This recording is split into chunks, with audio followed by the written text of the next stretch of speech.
నమస్తే రాజయ్య గారు. నమస్తే యోగిత.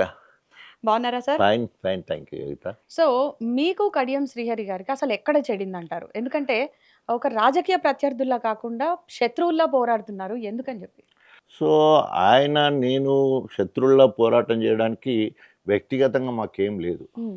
సో మా ఇద్దరి రాజకీయ అరంగేట్రం 94 ఇద్దరం ఒకటిసారి. అంటే వారేమో డైరెక్ట్గా టీడీపీకి వెళ్ళిపోవడం జరిగింది. ఆయన వెళ్ళిపోకముందే ఆఫర్ నాకు రావడం జరిగింది. సరే సార్, ఒకవేళ ఎప్పుడైనా ఫర్దర్గా ముందు రాజకీయాలకు వచ్చినప్పుడు చూద్దాం, కానీ ఇప్పుడు నేను పార్టీలో జైలు కాలేనని చెప్పేసాను అన్నట్టు 94లో కడియం శ్రీహరికి టికెట్ ఇవ్వడం జరిగింది. కడియం శ్రీహరికి ఏమో టీడీపీలో జాయిన్ అయ్యి మంత్రి అయితే, నేను క్యాస్ట్ ఆర్గనైజేషన్లో ఎంటర్ అయ్యి మాదిగల ఆత్మగౌరవం కోసం, మాదిగల ఉనికి కోసం, మాదిగ అస్తిత్వం కోసం నేను నిలబడాలనే ఆలోచనతోటి ఆ రకంగా నేను ప్రజా జీవితంలోకి రావడం జరిగింది. అప్పటి వరకు 84 to 94 10 years only absolutely only practice మాత్రమే చేస్తూ ఉండేది. దండోర ఉద్యమం ద్వారా రాజకీయ రంగం చేస్తే కడియం శ్రీహరి నన్ను టార్గెట్ చేయడం. ఎందుకంటే ఆయనకు తెలుసు ఎన్టీ రామారావు డాక్టర్ రాజయ్యని పిలిచి టికెట్ ఇస్తారంటే ఆయన వద్దన్నాడు. కానీ ఇప్పుడు కాకపోతే ఎప్పుడైనా రాజకీయాలకు వస్తాడని చెప్పేసి నా మీద కక్ష కట్టి అక్కడ దండోర ఉద్యమంలో పనిచేస్తున్నప్పుడు అరెస్ట్ చేయడం కానీ, జైల్లో పెట్టడం కానీ, ఇక ఏదంటే ఇక నన్ను చూస్తే భయపడడం, లేకపోతే నన్ను కంట్లో పెట్టుకొని చూడడం అంటారు కదా మోటుగా. సో ఆ రకంగా చూడడం వల్ల అప్పటి నుండి మా ఇద్దరి మధ్యలో వైరం మొదలైంది. 13 అక్టోబర్ 97లో అఫీషియల్గా నేను కాంగ్రెస్ పార్టీలో చేరడం జరిగింది. సో సోనియా గాంధీ ఆహ్వానం మేరకు వైఎస్ రాజశేఖర రెడ్డి గారి సహకారంతో వారి ఆధ్వర్యంలో పార్టీ జాయిన్ అయితే 99లో కాంగ్రెస్ పార్టీ నాకు టికెట్ ఇచ్చేసిండు అనుకున్నట్టు. ఈయన 500 రూపాయలు ఓటుకి ఇచ్చి ఆ రోజు ఫస్ట్ టైం నా మీద 4460 ఓట్లతోటి ఫస్ట్ టైం 99లో నేను కంటెస్ట్ చేశాను. అప్పుడు ఆయన కడియం శ్రీహరి గారు వేశారు. మా ఇద్దరి మధ్యలో పోటీ జరుగుతూ మళ్ళీ 4112 ఓట్లతోటి మళ్ళీ కడియం శ్రీహరి రెండోసారి ఆయన గెలిచిండు నా మీద. సో అది 2008లో. 2009లో మళ్ళీ జనరల్ ఎన్నికలు వస్తాయి. సో 1 year కష్టపడి ఎట్టి పరిస్థితుల్లో కడియం శ్రీహరిని ఓడగొట్టాలి అంటే అంత గట్టిగా పట్టుదలతోటి ప్రయత్నం చేసి ఆయన 4,000తో గెలిచిండు. వాటిని అధిగమించి కనీసం నేను ఒక్కసారి గెలిచినా కూడా దాన్ని అధిగమించి అంటే 10,000 12,000తోనే గెలవాలని లక్ష్యం పెట్టుకొని బాగా 1 year కష్టపడ్డాను. నేను కాంగ్రెస్ నుంచి వెళ్ళి మళ్ళీ ఫోన్ చేశాను. మనం అనుకున్నట్టే 11,780 ఓట్లతోటి మొట్టమొదటిసారి కడియం శ్రీహరిని ఓడగొట్టడం జరిగింది. మహాకూటమిలో నిలబడ్డ వాళ్ళు 5 నిలబడితే 4 గెలిచిన ఒక కడియం శ్రీహరి అక్కడ ఓడిపోయిండు. మళ్ళీ మార్చి 18వ తారీఖు 2012లో టీఆర్ఎస్ పార్టీ నుంచి వెళ్ళి ఎమ్మెల్యేగా కాంటెస్ట్ చేయడం. అప్పుడు కడియం శ్రీహరి మళ్ళీ అదే టీడీపీ నుంచి వెళ్ళి మళ్ళీ కాంటెస్ట్ చేశాడు. మళ్ళీ ఈసారి 33,000తో ఓడగొట్టాను ఆయన మీద. 33,000 రెండోసారి ఆయన మీద గెలిచాను నేను. ఒకసారి 12,000, ఒకసారి 33,000. మళ్ళీ మూడోసారి వచ్చేవరకు 58,000తో గెలిచాను 2014లో. ఆయన పార్టీలకు తెలంగాణ 2 నెలల్లో వస్తానగా ఈయన పార్టీ ఫిరాయించి ఆయనలకు వచ్చేసాడు. ఎవరు? కడియం శ్రీహరి వచ్చి రాగానే మళ్ళీ నా ఎమ్మెల్యే టికెట్కే ఎసరు పెట్టే ప్రయత్నం చేసి పార్టీలోకి వచ్చినప్పుడు మీరేం అపోజ్ చేయలేదా? అంటే నా మీద నాకు ఎంత నమ్మకం అంటే గాయన నన్ను ఏం చేస్తాడు, నేను త్యాగం చేసి వచ్చిన. ఆ రకంగా కేసీఆర్ గారు కూడా 2014లో ఆయన నేను టికెట్ అడిగితే నాకే ఇచ్చాడు. సో 58,000తో గెలిచిన ఆయన ఎంపీగా గెలిచాడు. 50,000తో గెలిచిన తర్వాత కేసీఆర్ గారు అనుకున్నట్టే నాకు హెల్త్ మినిస్టర్ ఇచ్చారు, డిప్యూటీ సీఎం కూడా ఇవ్వడం జరిగింది. సో నేను అడిగింది హెల్త్ మినిస్టర్ అడిగినా ఆయన ఇంట్లోకి పోయి సార్ నాకు దండ పెడుతున్నా, రాజయ్య నువ్వు కూర్చొని మిగతా వాళ్ళందరిని పంపించి, రాజయ్య నువ్వు మంత్రి పదవి అడుగుతున్నావు, మంత్రి పదవి కాదు నిన్ను డిప్యూటీ సీఎం చేస్తున్నాను అని చెప్పి ఎవరికి ఇప్పుడే చెప్పకు, డిప్యూటీ సీఎం చేస్తా అని చెప్పేసి. ఇది జూన్ 1వ తారీఖు అయింది. జూన్ 2వ తారీఖు అనౌన్స్మెంట్ డిప్యూటీ సీఎం హెల్త్ మినిస్టర్గా అనౌన్స్ చేయడం జరిగింది. అంటే ఆ క్రమంలో ఏమైపోయిందంటే ఇక అందరికీ జెలసీ. కారణం ఏంటంటే అందరికంటే జూనియరు, అందరికంటే చిన్నవాడు,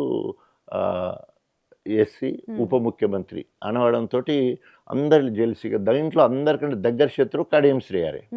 ఎందుకంటే ఆయన 2 సార్లు ఓడగొట్టి నేను వచ్చిన, ఆయనకు ఎమ్మెల్యే టికెట్ అడిగినా ఆయనకి ఇవ్వకుండా నాకే ఇచ్చిండు.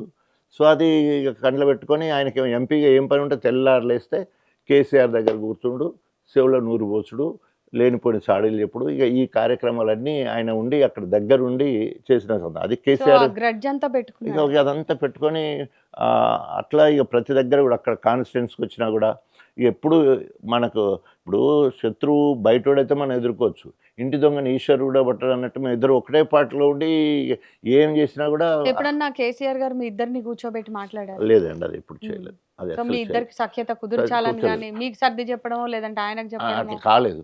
ఓవరాల్‌గా డిప్యూటీ సీఎం పదవిలో ఆయనని తీసుకొచ్చి పెట్టినప్పటి నుంచి గూడా అది రైవలింగ్ కంటిన్యూ అయింది రైవల్రీ. అవుతుంది. ఎందుకంటే తెలిసిపోయింది కదా, సిల్వలు పల్వలు చేసి చెప్పిండు, ఖరాబ్ చేసిండు. రోజు అక్కడ గన్పూర్ కాన్స్టిట్యున్సీకి వచ్చి రోజు అక్కడ గ్రూపిజం చేయడము, చెడగొట్టడము, రకరకాలుగా అభియోగాలు చేయడము, సీఎం దగ్గర అది కేసీఆర్ దగ్గర పోయి చాడీలు చెప్పడము, ఇవన్నీ చేసేయడం. ఆఖరికి ఎక్కడ పోయింది, టికెట్ పోయే వరకు పోయింది. చెప్పిన మాటలు కడియం శ్రీహరి చెప్పిన మాటలు కావచ్చు, బ్లాక్మెయిల్ కావచ్చు, కారణం ఏదైనప్పటికీ ఎక్కడి వరకు పోయింది అంటే మొత్తము బైన్ల కమ్యూనిటీ 13,000 తెలంగాణ మొత్తం జనాభా. గణంపూర్ వరంగల్కి వచ్చే వరకు 600, మా కాన్స్టిట్యున్సీకి వచ్చే వరకు 150 మంది బట్ కూడా ఉండదు. మీరు చేసే సోషల్ సర్వీస్ కానివ్వండి, ఆ ప్రాక్టీస్ కానివ్వండి, ఇన్ని టర్మ్స్ మీరు గెలుచున్నారు. ఇవేవి ఆయనకు తెలీదంటారా? ఒకరు చెప్పుడు మాటలు వినేంత ఇది ఉందంటారా అందుకే కేసీఆర్ నేను గారు? చెప్పేది, అందుకనే నేను వరుసగా ఎస్సీ మాదిగ కమిటీలో 4 సార్లు గెలిచాను. అన్నీ కూడా 38, 37,000, 33,000, 58,000, మొదటిసారి 12,000. ఇంత మెజార్టీ పబ్లిక్లో ఇంత ఉన్నా కూడా ఒబిడియన్సీ అనేది కూడా అంతే ఉంది నా మీద. సో ఆ రకంగా పార్టీ ఫండ్ తీసుకొని కేసీఆర్ ఇంట్లో భోజనం చేసుకొని బీఫామ్ పట్టుకొని డబ్బులు పట్టుకొని పోయి కాంగ్రెస్ పార్టీలో చేరండి. అందుకనే నమ్మక ద్రోహం అంటే పరాకాష్ట కడియం శ్రీహరి గారు. మీరు మధ్యలో ముందు అన్నారు అంటే ఆ సమయంలో ఎప్పుడైతే ఎంపీ టికెట్ ఇవ్వకుండా బిడ్డకి ఇస్తారన్నప్పుడు నా నిరసన తెలియజేయాలని చెప్పేసి నేను టీఆర్ఎస్ పార్టీకి రాజీనామా చేస్తానని ప్రకటించిన కానీ వాళ్ళు యాక్సెప్ట్ చేయలేదు. నేను అట్లాగే స్తబ్దంగా ఉన్నాను. సో ఎట్లా ఉంటుంది, అనేక మంది కాంగ్రెస్ వాళ్ళు, అనేక మంది మీరు చాలా బీజేపీ ఘోరంగా బాధపడ్డారు కదా? 100%. ఎంత బాధ అంటే అసలు నేను సచ్చే వరకు నాకే టికెట్ మీరు ఇవ్వాలి. ఎమోషనల్ బ్యాలెన్స్ ఎందుకని కంట్రోల్ చేసుకోలేకపోయారు? అంతలా ఎందుకు బాధపడ్డారు ఒక టికెట్ గురించి? అంటే అంటే మీకు టికెట్ అనేది పదవి అంటే ఇంపార్టెంట్ అంత కదా. ఇప్పుడు ఇష్టమా, మీరే లేకపోతే చెప్పారు. సేవ ఇష్టమా? ఇప్పుడు మీరు చెప్పారు కదా, మీరు ఇంత సేవ్ చేసినాక అంటే నేను చనిపోయే వరకు కూడా ఓడిపోతా కావచ్చు, చనిపోయే వరకు కూడా నాకు టికెట్ ఇవ్వాలి. నా త్యాగం అంత ఉంది, నా ఒబీడియన్స్ అంత ఉంది, నా ఎడ్యుకేషన్ అంత ఉంది, నా సర్వీస్ అంత ఉంది. ఇవన్నీ ఉన్నాక టికెట్ రాకపోవడం అనేది అందరూ నా మీద పడి ఏడుస్తుంటే నేను ఏం చేయాలి చెప్పు, నేను నవ్వుతుండగలనా? యాక్చువల్లీ అసలు సర్పంచ్ నవ్య ఇష్యూ ఏంటి సార్? మీ మధ్య ఏం జరిగింది? తెల్లారి లేస్తే అది పెద్ద హాట్ టాపిక్ అయిపోయింది మీడియాలో. అండ్ ఎంత ట్రోల్స్ వైరల్ అయిందనేది మీకు కూడా తెలుసు. సో ఏంటి మీ మధ్య ఏం జరిగింది అసలు? నవ్య నా కమ్యూనిటీ అని, నా మాదిగ బిడ్డ. నాకు ఒక రకంగా చెప్పాలంటే దూరం చుట్టం. సో అక్కడ ప్రోటోకాల్ మొత్తం నేను, అంటే ఎమ్మెల్యే నేను, గ్రామ అధ్యక్షులు నేను, ఎంపీపీ, జెడ్పీటీసీలు అన్నీ కూడా నేను ఇచ్చి గెలిపించుకుంటున్నాను. ఆ క్రమంలో అవకాశవాదంగా ఈ పాప వాళ్ళ భర్త ఇద్దరు కలిసి కడియం శ్రీహరి దగ్గర పోయారు. అంటే ఎమ్మెల్యేకు ఆయన, ఎమ్మెల్సీగా ఆయనకు కూడా నెలకు సంవత్సరానికి 5 కోట్ల నిధులు ఆయనకు కూడా ఫండ్ వస్తుంది. నాకేమో ఈ 5 కోట్లతో పాటు ప్రభుత్వ పథకాలన్నీ నా ద్వారానే జరుగుతాయి. సో ఆయన వ్యక్తులను కాపాడడం కోసం అక్కడింత ఫండ్లు ఇస్తుంటాడు, అది కూడా డెవలప్మెంట్ కోసమే. అట్లా వీళ్ళని పిలిపించుకొని 15 లక్షల పని ఇచ్చాడు. సో ఈమె ఆయనతో తిరుగుతుంది, మన ప్రోగ్రామ్స్ రావట్లేదు. ఒక వారం 10 రోజులు కడియం శ్రీహరి దగ్గరికి పాప పోకపోయే వరకు, ఏమ్మా ఎందుకు రావట్లేదు అంటే, సార్ వాళ్ళకి ఇట్లా వచ్చి ఇట్లా ప్రెషర్ పెట్టిండు అందుకే రావట్లేదు అంటే, దాన్ని బుమరాంగ్ అయ్యేటట్టు దాన్ని నెగటివ్ సృష్టించి రమ్మంటాడు అని చెప్పేసి కట్టుక తల్లి మొత్తం ప్రెస్ వాళ్ళని పట్టుకొని రోజు మీడియా మొత్తం వాళ్ళ ఇంటికి పోయేటట్టు మ్యానిపులేట్ చేసి డబ్బులు ఇచ్చేసి అనేక రకాల ఇవన్నీ. అదే అన్ని ఆడియో రికార్డ్ అనేది నాది కాదు. ఆడియో రికార్డ్ ఎవరిది? మాట్లాడిన ఎంపీపీ కానీ, ఎంపీపీ వీళ్ళు ఉంటారు కదా, ఏమని మాట్లాడిన వాళ్ళు, సార్ దగ్గరికి పోదాం రా, మేము పోతలేమా, మాతో పాటు పలానోళ్ళు కూడా వస్తున్నారు కదా, ఒక నువ్వు వస్తేనే అక్కడ ఏమవుతుంది, పలానోళ్ళు అన్న పేర్లు ఉంటాయి కదా, ఆ పేర్లు చెప్పేయంటే వాళ్ళ కుటుంబంలో కూడా డిస్టర్బెన్స్ అవుతుంది అనేదేమో ఉద్దేశం యాక్చువల్గా. అయితే చెప్పకపోవడానికి చెప్పడం, వాళ్ళ దగ్గర ఉండి చూపించమంటే చెప్పరు కానీ ఇక్కడ ఏమంటారు, కడియం శ్రీహరి ప్రోద్బలంతో కొన్ని మీడియా ఛానల్స్ మొత్తం విపరీతమైన బ్యాడ్గా రోజుకు పోయి ఆమె ఇంటికాడనే కూర్చుంటాడు. ఆడ ఏం లేదు ఏం కాదు, ఇక ఆమె రెడీ వచ్చి మాట్లాడే కేసీఆర్ చరిత్ర చూసుకున్నప్పుడు ఏమైందంటే అనేక రకాల అభియోగాలు, అపనిందలు, ఆరోపణలు, హ్యూమిలేషన్స్, బాధాకరమైన సంఘటనలు అన్నీ జరిగితేనే వాళ్ళు ఈవెన్ రేవంత్ని కూడా తీసుకుందాం, ఏదో కష్టం ముఖ్యమంత్రి స్థాయికి రావడానికి ఏదో ఒక అభియోగం బాధ కష్టము. ఆయన మీద ఉన్న 179 కేసులు ఉన్నాయటంగా మొన్న చెప్తున్నా. 82 క్రిమినల్ కేసెస్ ఉన్న మీద 179. అంటే మొత్తం సీఎంలలో హయ్యెస్ట్ క్రిమినల్ కేసెస్ ఉన్నది రేవంత్ రెడ్డి గారి మీద. అంటే ప్రజల్లోకి వెళ్ళే క్రమంలో, నాయకుడు వెళ్ళే క్రమంలో ఇలాంటి అన్నీ వస్తాయని చెప్పేసి నన్ను నేను కన్సోల్ చేసుకున్నాను. రాజకీయాల్లో ఉన్నాం కాబట్టి ఇవన్నీ తప్పయేమో అంటే ఇవన్నీ వస్తున్నాయంటే నేను అంటే ఉప ముఖ్యమంత్రి స్థాయి కూడా ఎదిగింది తక్కువేం కాదు కాబట్టి ఇవన్నీ వస్తూనే ఉంటాయి.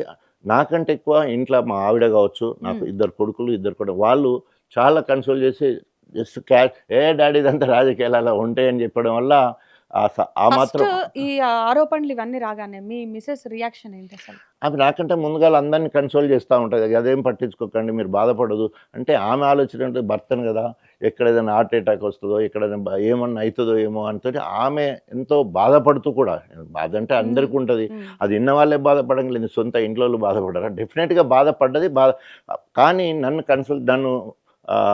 ఏమంటారు నెమ్మదపరచడం కోసము మీరు ఏం భయపడకండి, రాజకీయాలు ఇవన్నీ వస్తాయి, ఇవాళ ఇక్కడనే ఉంటాయి, మళ్ళీ మీరే నెంబర్ 1 అయిపోతారు, లేకపోతే మీరు ఇవన్నీ సమసిపోతాయి అని చెప్పేసి నన్ను ఎంతగానో ఓదార్చడంలో నెంబర్ 1 నా భార్య. అయితే కడియం శ్రీహరి ఎస్సీ కాదు, ఆయన దొంగ ఎస్సీ అని అంటుంటారు. మరి ఆయన ఏం కులం? ఆయన క్యాస్ట్కు ఆయన తప్పు లేదు, అండర్లైన్ చేస్తున్నా. కారణం ఏంటంటే ఓ పద్మశాలికి సంబంధించిన భార్య భర్తలు కాపురం చేసుకున్న క్రమంలో వీళ్ళ నాన్న ఇల్లీగల్గా ఉండి కలుస్తుంటాడు. 9 నెలల వయసు అప్పుడు వీళ్ళ నాన్న అక్కడికి పోయినప్పుడు రెడ్ హ్యాండెడ్గా దొరికే క్రమం అయినప్పుడు తెల్లారంగానే పంచాయతీ పెట్టేసి ఎల్లగొట్టేసింది. ఎవరిని? ఆ బాబును తల్లిని ఎల్లగొట్టడం జరిగింది. సో ఎల్లగొడితే ఏమంటారు, మామూలుగా ఊర్లలో ఏమంటారు అంటే పెళ్లి చేసుకోరు కానీ వచ్చేసి ఇటు ఉంటారు అన్నాడు. ఆయన మారుమానం పోవడం అట్లాంటివి అంటుంటారు. ఆ రకంగా ఆయన బయన్ల వాళ్ళ ఇంట్లో పెరిగిండు. పుట్టింది పద్మశాలి ఇంట్లో. ఇప్పుడు వాళ్ళ అమ్మ కూడా ఉన్నది పద్మశాలి. కడియం శ్రీహరి అమ్మ పద్మశాలి ఇప్పుడు ఉంది.